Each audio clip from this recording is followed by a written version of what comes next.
Wunderschönen guten Tag. Heute Tolga auf der Couch mit einem jungen Mann an meiner Seite. Der eine oder andere kennt ihn vielleicht noch. Damals war er ein Kind, noch mit seinen beiden Brüdern unterwegs als die Jonas Brothers. Und jetzt ist er hier, weil er nämlich solo am Start ist mit einem eigenen Album. Und ich sag mal so, wir begrüßen ihn erstmal. So, Nick Jonas, welcome to Berlin. Thanks for having me. Happy to be here.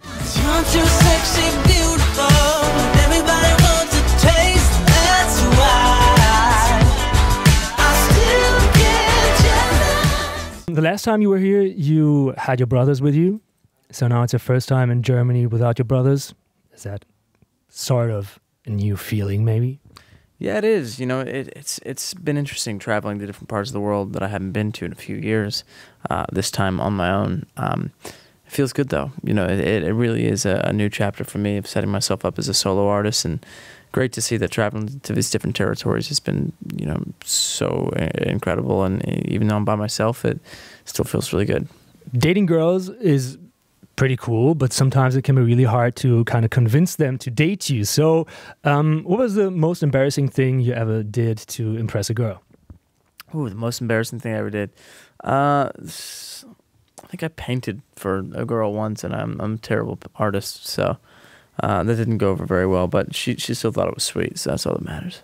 So what did you paint? I can't even remember. I think it was like the sky or something. Okay, I'm really deeply in love with Demi Lovato. And since you guys are friends, and maybe one day I will meet her, so how can I impress Demi Lovato? Is there any hint you can give me? Well, you gotta talk to her boyfriend first, but after that, I think that, you know, Demi's a very, very funny person. She likes to laugh. So if you can make Demi laugh, then you're in. But probably as a friend, unfortunately. She's pretty happy with her guy. Which might change. Maybe. I don't know. Probably not. Your new album is out. You're touring around the world and you're all by your own. I mean, you have a nice crew probably with you, but this time you're doing it all by yourself. You're deciding which song is going to be released. You're deciding which song is supposed to get on the album. So what is the difference between working on your own and doing stuff with your brothers? I think the biggest difference is, you know, just about really taking control and you know, not being afraid to just create and see what happens and you know, try to be fearless. You know, I did that at the beginning of this process, and the first couple songs I wrote were, I feel like, just that much better because I was not living in fear or creating in fear, but just really diving in head first and trying to take as many risks as possible. What's the most beautiful and the meanest thing you ever read about yourself? The best thing? I mean, there's great things that I read that I'm happy to see. And then the bad things, you know, like someone saying that I'm dead. Like, I've read that rumor a few times that I died, and then, you know, kind of bizarre to be reading that, but obviously it's not true. And then there was a rumor once that I had a mannequin that I used to dress up every day, which, you know, is obviously not true. So Nick Jonas is not a pervert. Can we just have that for the record? I'm not a pervert, yeah. And definitely not. Jealous is one of your songs that is on the record. Do you remember a moment maybe with your recent girlfriend where you were jealous? I mean, that happens a lot if you have a nice girlfriend. Yeah, that's what the song was kind of born out of. We were out one night to dinner, and this guy kept kind of staring over at her, and it was just kind of getting uncomfortable. So I decided to go in the studio the next day and write a song about it. And I'm glad I did. I got the last laugh in the end, I guess. The music industry, and especially, I mean, in general, the entertainment industry can be really tough. And you're in this industry for so many years now, since you were a kid.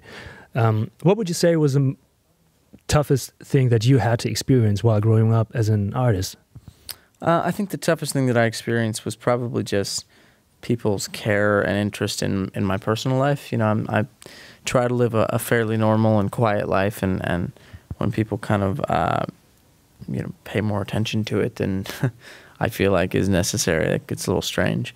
And then just going through, you know, your teenage years, your awkward years in front of the world can be kind of weird, but I feel like I balanced it as well as I could have, and had my family around me, which helped, and that was the key for me.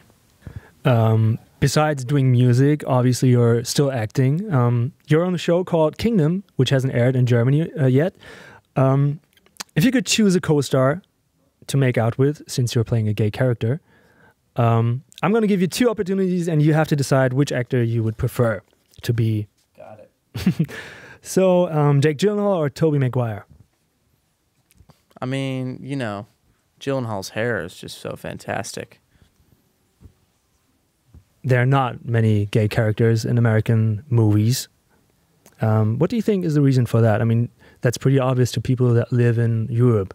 You know, they always feel like that doesn't happen in America a lot. Yeah, I feel like it's happening more and more. You know, it's definitely a real topic of conversation. It's something that I think is important in pop culture and culture in general, is to bring awareness to this and to some of these complex characters who, you know, in my character's case, really struggles with who he is and just discovery about sexuality in general. And you know, it's I think something that should be an open dialogue and you know, is really important. And I'm honored to play a character who may be gay. You know, we don't really know if he is or not just yet. Next season we'll discover, but it is an honor for me, and I hope I can tell the story well. Your album is out. It has been released in November, right? Yes, the record came out in November in the US, and I think it's coming out here soon. If you would have to describe that record in, let's say, 1 sentence, how would you describe it? It's tough to say, but I think it is a real representation of who I am as an artist, and that's infusing my soul and pop influences and creating my sound. If you could create like a perfect artist and had to put together 3 different artists, who would you choose? Prince. You can also say a band name, of course. Yeah, Prince, Johnny Cash, and Paul McCartney. I think that'd be like the best artists ever.